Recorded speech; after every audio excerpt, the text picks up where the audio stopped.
ఢిల్లీ ఉప ముఖ్యమంత్రి ఇండి కూటమిలో భాగస్వామి మనీష్ సిసోడియాకి బెయిల్ వచ్చింది. అప్పుడు ఎందుకు మాట్లాడలేదు Congress party? What was the stand of Congress party? అదే మద్యం కుంభకోణంలో ఇంకొక ముద్దాయికి ఈరోజు బెయిల్ వచ్చింది. దానికి బీజేపీకి ఏం సంబంధం ఉంటుంది? ఒకవేళ కవిత బెయిల్కి బీజేపీకి సంబంధం ఉంటే మనీష్ సిసోడియా బెయిల్కి బీజేపీ కూడా సంబంధం ఉండాలి. మరి ఇండి కూటమిలోంచి బయటికి వెళ్ళిపోతుందా?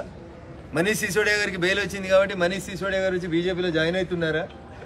అందుకని మోకాలికి బోడిగుండుకి లింక్ పెట్టి మాట్లాడేటువంటి ఈ కార్యక్రమాన్ని కాంగ్రెస్ పార్టీ మానుకోవాలి.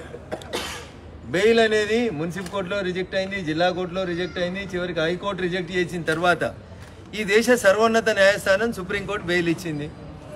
కాంగ్రెస్ పార్టీకి డెమోక్రసీ మీద విశ్వాసం లేదు, పార్లమెంట్ మీద విశ్వాసం లేదు, సెబీ మీద విశ్వాసం లేదు, కోర్టుల మీద విశ్వాసం లేదు. RG1 రాజీవ్ గాంధీ గారు ముస్లిం మహిళలకి మనోవర్ తీయాలని సుప్రీంకోర్టు చెప్తే సుప్రీంకోర్టు ఆర్డర్ని తుంగలో దెక్కి ఆర్డినెన్స్ తెచ్చినటువంటి పెద్ద మనిషి RG1, the great Rajiv Gandhi గారు 1 అయితే అది సుప్రీంకోర్టు పట్ల రాజీవ్ గాంధీ గారికి ఉన్నటువంటి అభిప్రాయం అయితే ఇలా RG2 కొత్తగా ఏం నటిస్తాడు? తెలంగాణలో సామెత చెప్తారు, ముందు నాగలు ఎట్లా పోతే వెనక నాగలు అట్లే పోతుంది. రాహుల్ గాంధీ గారు చెప్పాలి, ఇలా మనీష్ సిసోడియాకి బెయిల్ వచ్చింది, బెయిల్ బీజేపీ ఇచ్చిందా సుప్రీంకోర్టు ఇచ్చిందా? ఒకవేళ మనీష్ సిసోడియాకి బెయిల్ సుప్రీంకోర్టు ఇస్తే అదే సుప్రీంకోర్టు కవితకు కూడా బెయిల్ ఇచ్చింది. బీజేపీకి ఏం సంబంధం ఉంటుంది? కవిత అరెస్ట్కి బీజేపీకి సంబంధం లేదు, కవిత బెయిల్కి బీజేపీకి సంబంధం లేదు. కాబట్టి కాంగ్రెస్ మిత్రులారా, రాజకీయాన్ని రాజకీయం చేద్దాం, ఎలక్షన్లు వచ్చినప్పుడు వాస్తవాలు మాట్లాడుకుందాం. మీ పార్టీలో కూడా చాలా మందికి బెయిల్ వస్తుంది. మొన్న ఒక ముఖ్యమంత్రి గారికి, జార్ఖండ్ మాజీ ముఖ్యమంత్రి జైలుకు పోయిన తర్వాత మాజీ అయిన ముఖ్యమంత్రి కూడా బెయిల్ వచ్చింది. మరి అది కూడా బీజేపీ ఇచ్చిందా? ఇస్తే మరి ఆయన ఇండి కూటమిలో ఎందుకున్నాడు? మళ్ళీ వచ్చి ఆయన ఇప్పుడు ముఖ్యమంత్రి అయింది కదా, సోరెన్ గారు వచ్చి మా పార్టీలో చేరాలి కదా, చేరలేదు కదా, మీతోటే ఉన్నాడు కదా ఇండి కూటమిలో. నేను జార్ఖండ్ ముక్తి మోర్చా అధ్యక్షుడు సోరెన్ గురించి చెప్తా ఉన్నా, ఆయనకు బెయిల్ వస్తే బీజేపీకి సంబంధం లేదు.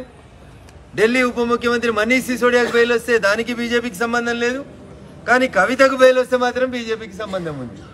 అంటే మీరు టీఆర్ఎస్ పార్టీని ఇండి కూటమిలో చేర్చుకునేందుకు ఇవన్నీ ప్రయత్నాలా? అసలు మీ ఉద్దేశం ఏందనే చెప్పుండ్రు. కనీసం కోర్టులలోనే గౌరవించరు అనేది నేను కాంగ్రెస్ పార్టీకి ఇచ్చేటువంటి సూచన. అభిషేక్ మను సింఘ్వి ఆర్గ్యూ చేసిండు, ముకుల్ రోహిత్కి ఆర్గ్యూ చేసిండు, కపిల్ సిబల్ ఆర్గ్యూ చేసిరు కవిత బెయిల్ పిటిషన్స్. వీళ్ళంతా ఏ పార్టీలు ఉన్నారు? ఏ పార్టీకి వెళ్ళి రాజ్యసభ సభ్యులు? ఈ మాత్రం కూడా తెలియకపోతే వర్కింగ్ ప్రెసిడెంట్లు అంటారు, PCC ప్రెసిడెంట్లు అంటారు, ఏది పడితే అది మాట్లాడుతున్నారు. మెదక్ జిల్లా అయినా నిజామాబాద్ జిల్లా అయినా ఏది పడితే అది మాట్లాడేస్తూ ఉన్నారు వర్కింగ్ ప్రెసిడెంట్లు. వాళ్ళకి ఏమీ తెలియదు, బెయిల్ ఏంది, ప్రొసీజర్ ఏంది, సిస్టమ్ ఏంది ఏం తెలియదు. అయినా బీజేపీ మీద బురద జల్లాలనేటువంటి ఒక కార్యక్రమాన్ని చేపడతా ఉన్నారు. ఇది కాంగ్రెస్ పార్టీకి తగదు. స్పష్టంగా సుప్రీంకోర్టు బెయిల్ ఇస్తే కవిత బయటకు వచ్చింది తప్ప భారతీయ జనతా పార్టీకి బెయిల్కి ఎట్లాంటి సంబంధం లేదు. కాబట్టి అబద్ధాల పునాదులే ఎజెండాగా ఎదిగినటువంటి కాంగ్రెస్ పార్టీ ఇంతకంటే గొప్పగా మాట్లాడుతుందని మేమేం ఆశపడతలేం.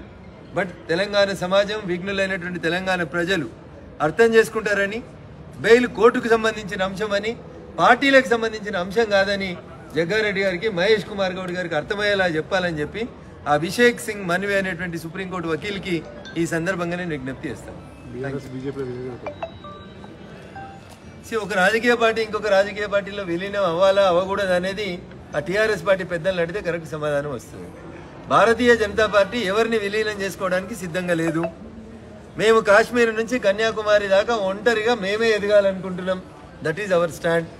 మాతోటి ఎవరు చర్చలు జరపలేదు, సంప్రదింపులు జరపలేదు. నాకు తెలిసినంత వరకు పార్టీలో ఒక పార్లమెంట్ సభ్యుడిగా నాకు తెలిసినంత వరకు అట్లాంటి ప్రస్తావన కానీ సందర్భం కానీ లేదు.